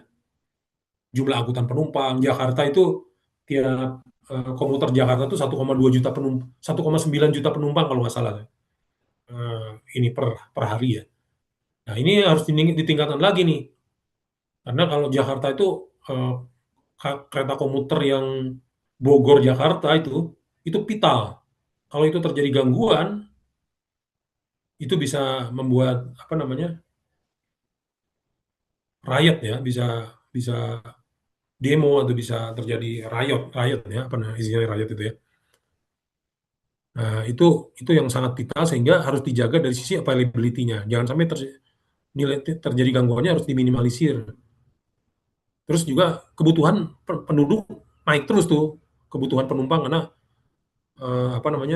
para komuter kan banyak tuh dari Tangerang, dari Bogor gitu ya, sehingga kebutuhannya harus dinaikin.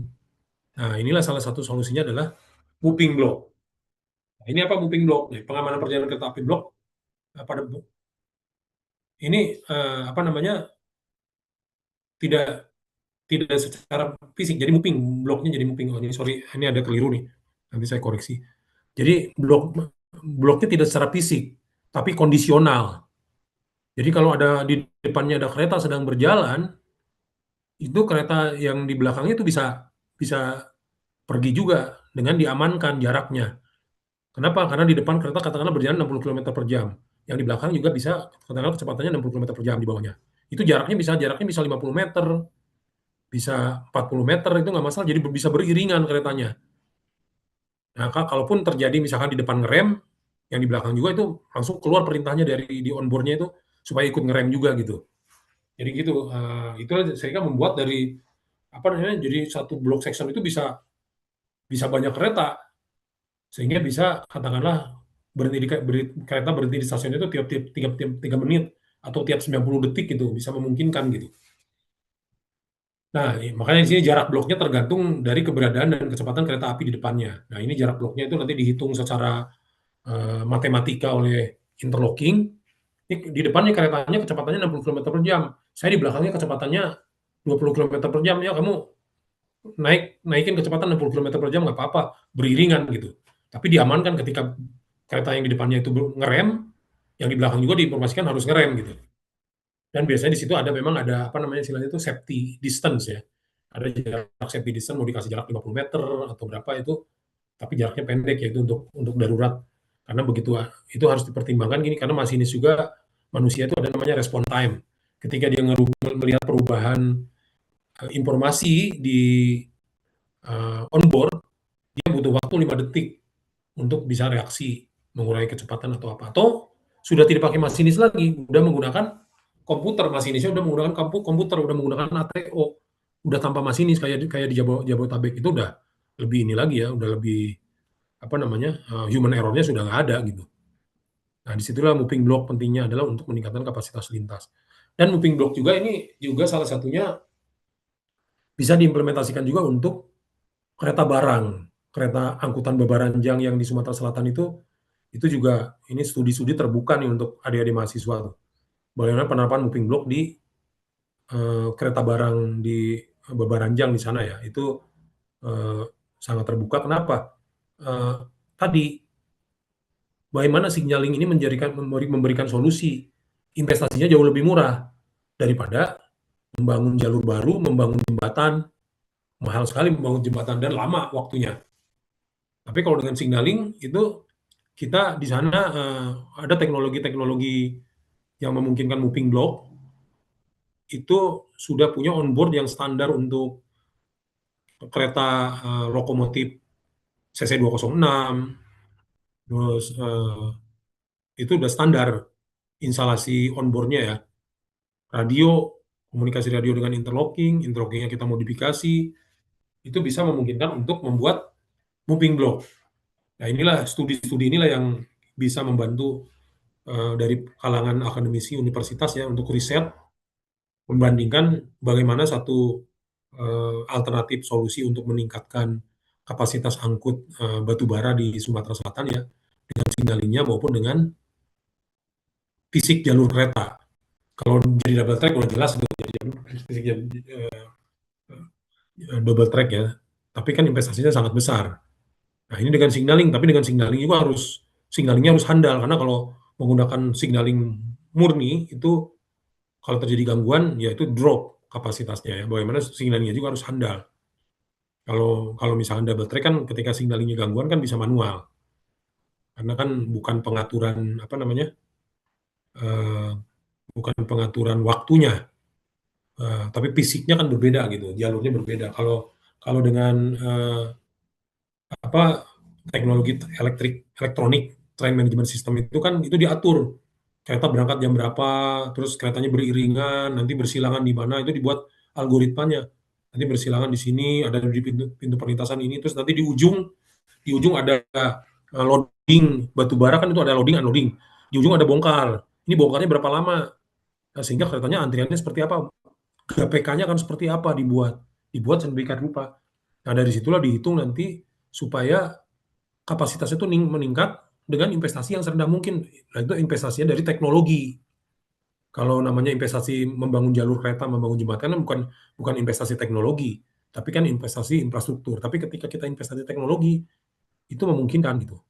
Nah, di situ kalau teknologi tadi dikaitkan dengan energi manajemen, dikaitkan dengan apa namanya automatic measurement, dikaitkan dengan telemetri gitu ya, itu sangat memungkinkan gitu. Nah, inilah tantangan ITERA ya, sebagai namanya Institut Teknologi Sumatera kan, itu bagaimana solusi teknologi yang cocok, karena teknologi itu tidak hanya dari fungsionalnya aja, juga harus dari orangnya, karena ini udah berbasis teknologi informasi ya, berarti kan juga challenge kita juga harus bagaimana mengupgrade orang yang biasanya mengoperasikan mekanik gitu kan. Kita juga, ini pengalaman kita di lapangan ya, mekanik yang lulusan STM tidak ngerti komputer, itu berubah menjadi mengoperasikan komputer. Itu juga salah satu yang tidak mudah ya, untuk men-training proses sosialisasinya itu. Orang yang tidak mengerti komputer mengoperasikannya akhirnya dengan kayak apa namanya, layar komputer itu pengalaman kita tuh sangat ini sangat tidak mudah. Oke, ada pertanyaan dengan moving block? Silakan. Masih ada waktu.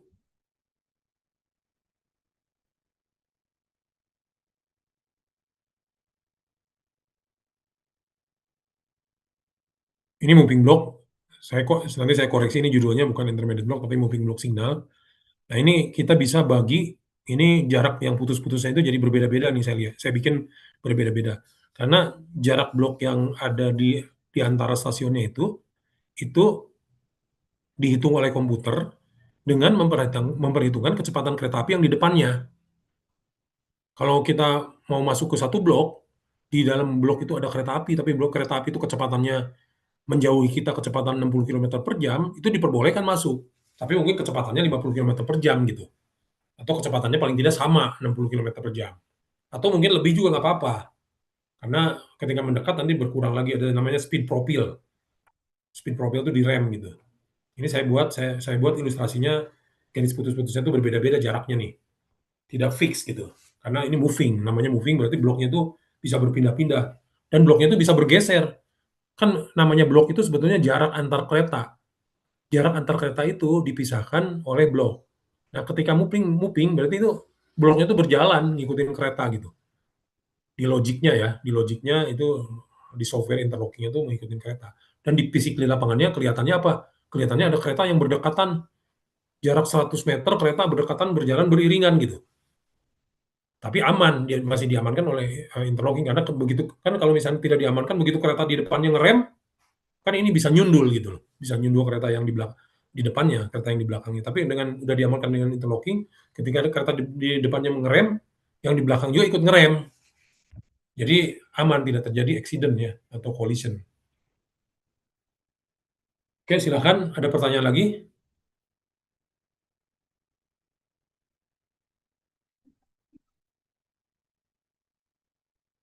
Bapak izin nanya. Ya. Izin memperkenalkan diri. Saya Gustin Chaining Room, ujung NIM 63 dari angkatan 24. Kan tadi Bapak bilang kalau moving block ini tuh cocoknya yang dalam kota ya. Tapi sebelumnya. Tapi sekarang Bapak mentionnya kalau misalkan di Sumsel mungkin bisa dipakai. Berarti itu mungkin ada intensitas minimal keretanya gitu nggak sih Pak, baru bisa pakai moving block ini atau gimana Pak? Oke, baik. Nah, ini kita kalau mendesain itu, contoh kita mendesain Jabodebek. Ini Jabodebek itu lifetime-nya itu 20 tahun. Kalau nggak salah ya. Lifetime 20 tahun. Jadi kita harus memprediksi jumlah penumpang, kenaikan penumpang per tahun. Mungkin tahun sekarang belum butuh. Tahun depan, tahun ketiga, tahun keempat, wah ini udah mencapai, ini perlu moving block. Nah, itu di-studi selama lifetime-nya, selama masa pakainya daripada sistem ini gitu. Nah, kalau di Jakarta kan pertumbuhannya kan meningkat nih. Mungkin sekarang kebutuhannya tiap apa namanya belum terpenuhi, jumlah keretanya dikurangi gitu. Nanti ke depan karena gini, kalau kita udah pakai moving block itu kapasitasnya itu jadi tergantung jumlah kereta. Ya sekarang kita punya kereta 6 apa 6 6 6 unit kereta. Kita keluarin 6 unit kereta, kapasitasnya tergantung daripada kapasitas lintas. Nah, kapasitas lintasnya tadi kalau moving block tuh kapasitas lintasnya banyak gitu, masif. Tapi kalau misalnya belum dibutuhkan, karena kapasitas angkut, ada kapasitas lintas, ada kapasitas angkut. Nah, kalau kapasitas angkut itu menghitung jumlah keretanya. Katakanlah kita punya kapasitas lintas itu apa namanya Jakarta gitu, misalkan per tahun bisa 30 juta penumpang atau per hari 2 juta penumpang kapasitas lintas ya. Tapi ketika kapasitasnya lintas 2 juta penumpang itu dilayani oleh katakanlah 400 kereta.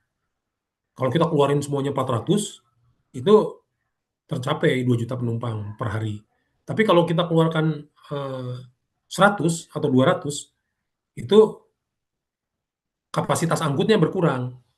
Nah, sekarang masalahnya gini, kalau misalnya kita mendesain kapasitas lintasnya itu 2 juta penumpang, kan kita menambahkan kereta terus, jadi kalau kita mau nambahin kereta lagi banyak, lebih banyak, itu nanti kapasitas lintasnya udah over, udah nggak bisa lagi nambah kereta, karena kapasitasnya udah over, mau nambah kereta udah nggak bisa.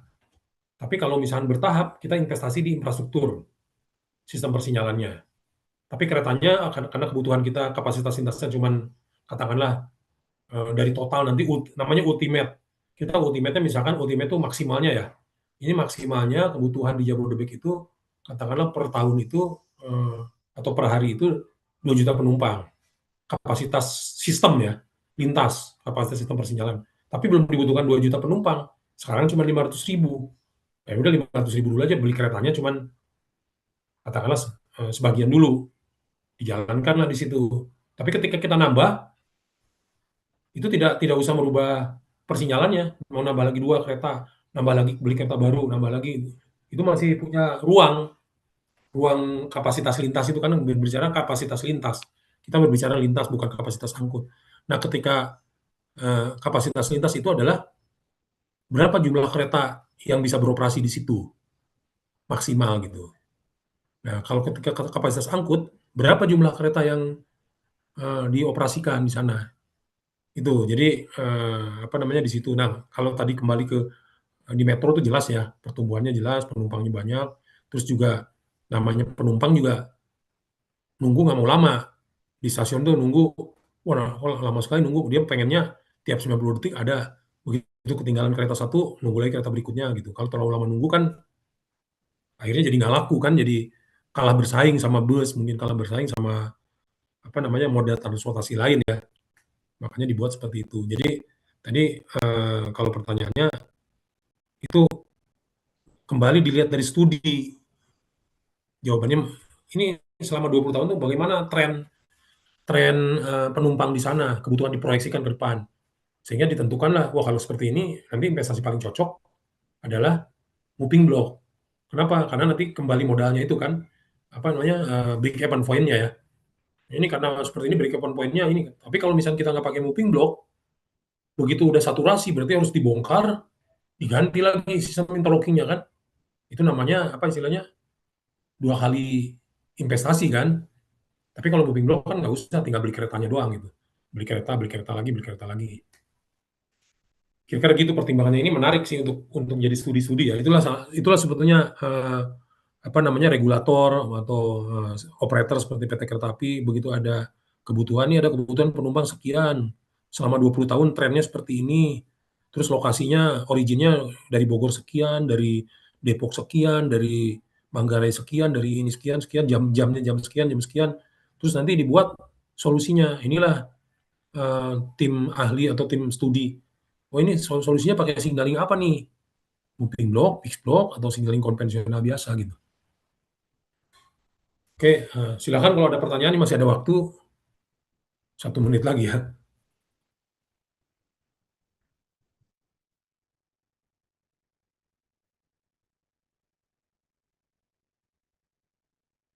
Masih ada pertanyaan? Saya ingin bertanya lagi, Pak. Ya, silakan. Kenalkan Pak, nama saya Tulus Abraham Kevin dari Angkatan 24. Untuk moving block system ini masih butuh sistem cadangan tidak sih Pak, seperti sinyal fisik gitu. Kalau misalkan moving block system itu terdapat kesalahan, siapa tahu sistem cadangannya bisa digantikan atau bagaimana Pak? Oke, oke, baik, pertanyaan yang sangat bagus sekali. Itu namanya ada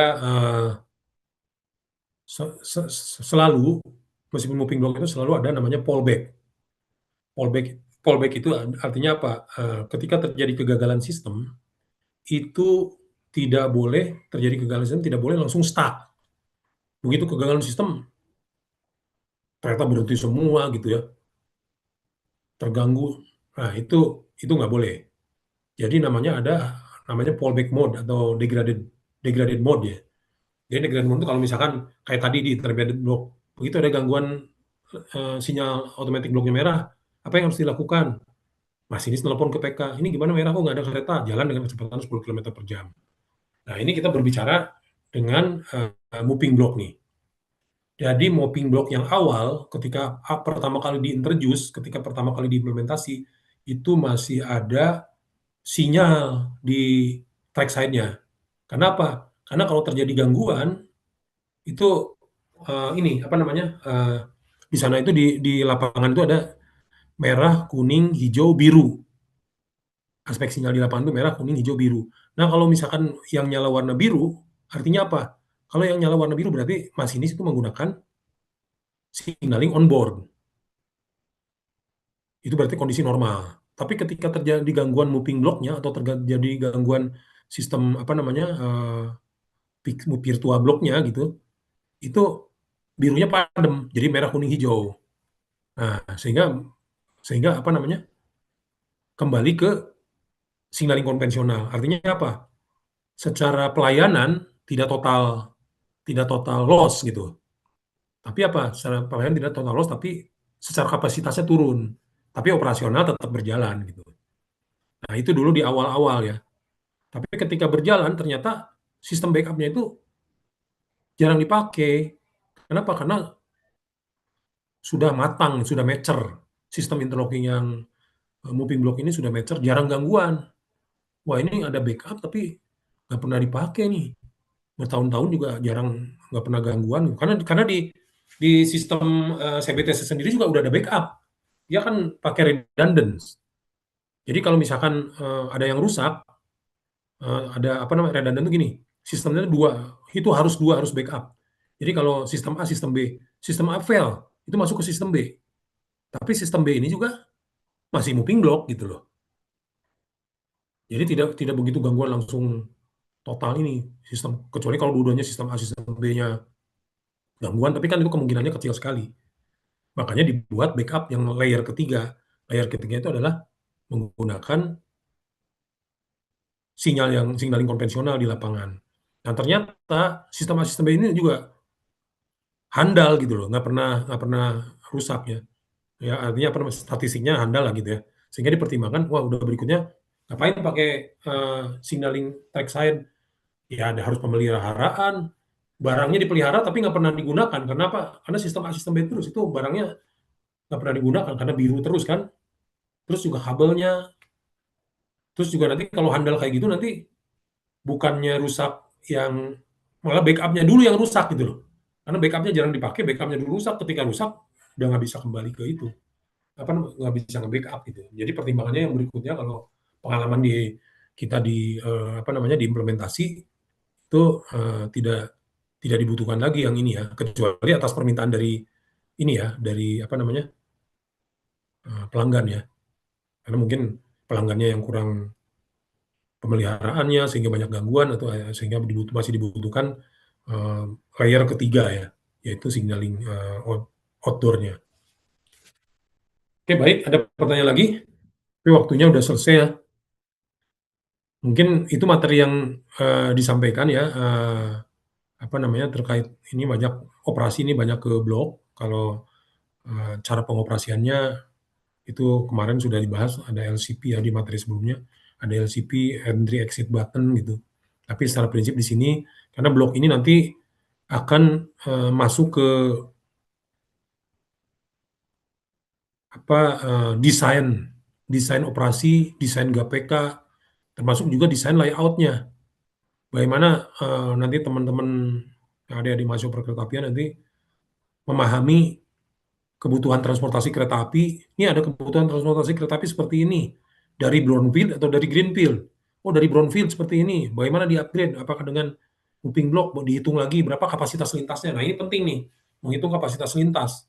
Ini kapasitas lintasnya untuk menaikkan batu bara 107 juta ton dengan kondisi seperti ini, apa yang harus dilakukan?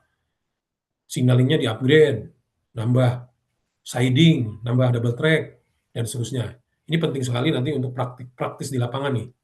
Dan nanti juga untuk tugas akhir ini sangat menantang saya kira ya. Karena ini permasalahan yang eksis untuk meningkatkan kapasitas lintas terutama di Sumatera Selatan ya, di daerahnya tempatnya ITERA sendiri gitu. Mungkin itu yang bisa disampaikan di materi kali ini. Nanti bisa kita diskusi kalau terkait ya, saya harapkan mahasiswa bisa belajar dari referensi lain, kita bisa diskusi lebih teknis, lebih kondisi permasalahan real di lapangan. Mungkin itu dari saya. Terima kasih atas perhatiannya. Saya kembalikan ke Bu Mutia atau ke dosen yang lain, pendamping yang lain. Mangga silakan. Baik, terima kasih Pak Tony Surakusuma. Terima kasih banyak ini Pak, banyak open mind jadinya untuk teman-teman mungkin kakak tingkatnya kali ya Pak ya, yang mungkin mau ambil persinyalan karena mungkin nanti Bapak bisa jadi salah satu apa kasih judul buat adik-adik atau nanti yang masalah di lapangan ya Pak ya. Ini jadi terima kasih banyak Pak Tony.